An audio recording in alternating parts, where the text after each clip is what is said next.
એક ઉત્તમ શિક્ષકની વિદાય. શ્રી મનુભાઈ પંચોલી, દર્શક, લોકભારતી, સણોસરા. મૂળશંકરભાઈનું તા. 31 ઓક્ટોબર 84ના રોજ અવસાન થતાં આપણા વચ્ચેથી એક પ્રૌઢ, ઉત્તમ શિક્ષકે વિદાય લીધી છે.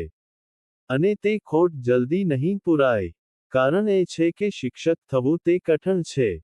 એક તો એમાં પ્રતિષ્ઠા, પૈસો બહુ મળતા નથી, જેમ વેપાર વગેરેમાં મળે છે. બીજું કારણ એ છે કે શિક્ષક થવામાં ઘણો આત્મયમ, વિવેક, ઔદાર્ય અને સ્વાધ્યાય પ્રવૃત્તિ કેળવવા પડે છે. ધનનો લોભ હોય તે શિક્ષક નહીં થઈ શકે. શિક્ષક એટલે જ ભૌતિક મૂલ્યોથી ઉપરવટનું જોનારો. તેને નૈતિક અને સામાજિક મૂલ્યોમાં રસ છે અને તેણે રખેવાળ થવાનું છે. મૂળશંકરભાઈ આ બાબતમાં 100% ઉત્તીર્ણ થાય તેવા રહ્યા. ધન સંગ્રહ મર્યાદા, બહારના દેખાડાનો અભાવ, ધન તેમજ સત્તાની પણ સ્પૃહા નહીં આ તેમને સહજ હતું. આ માટે તેમને પ્રયત્ન કરવો નહોતો પડ્યો. જીવનભર હોદ્દાઓ મેળવવાનું નહીં, છોડવાનું વલણ દાખવેલું, સ્વાધ્યાય તો તેમનો કાયમી સાથી. બાલચિત્રશાસ્ત્ર મૂળ તેમનો વિષય નહીં. સંગીતના તેઓ સ્નાતક. સંગીતની સંવાદિતાના અનુભવે તેમને જીવનમાં કાયમી સંવાદિતા કેમ પ્રાપ્ત થાય તેની દિશા સુઝાડી અને તેઓ એ દિશામાં વળ્યા. એટલે બાળક કે વિદ્યાર્થીના ઘડાતા માનસના અભ્યાસમાં વળ્યા. ચિત્ત સ્વસ્થ હોય તો જ સંવાદિતાનો અનુભવ થાય. વિક્ષિપ્ત વિસંવાદ ચિત્ત સંવાદ સાધે, વિસંવાદ ન ઉપજાવે. આ વિસંવાદ સારા સમ્યક કોમળ અનાગ્રહી શિક્ષકથી દૂર થાય. જ્યાં જ્યાં આગ્રહ હોય, વૃક્ષતા કે કઠોરતા હોય ત્યાં વિદ્યાર્થી કરમાઈ જાય અને તેનું ચિત્ત ખંડિત થાય કે અસ્વાભાવિક બને. આમ તેમને મન ચિત્તશાસ્ત્રનો અભ્યાસ એ સામાજિક મૂલ્ય હતું. તે અંગત રસ જ માત્ર નહોતો.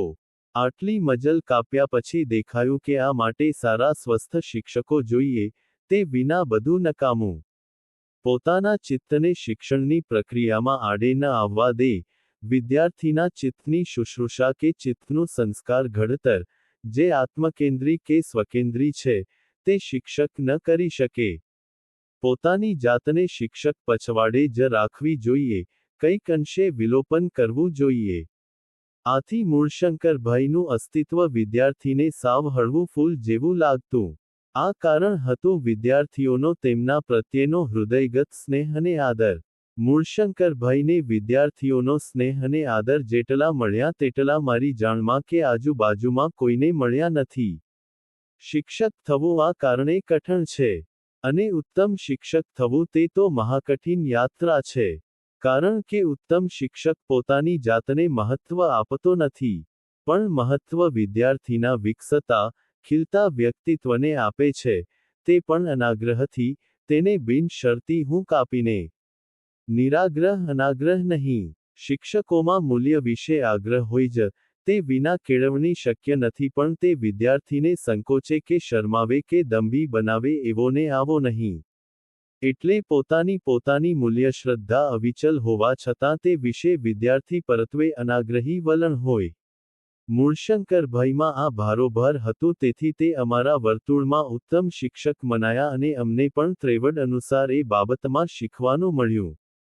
આવા શિક્ષકનું અવસાન શિક્ષણના ક્ષેત્રને રંક બનાવે જ, પણ તેમને સમજીએ તો આપણું શિક્ષણ દારિદ્ર્ય ઓછું થાય. કોડિયું, માંથી આભાર.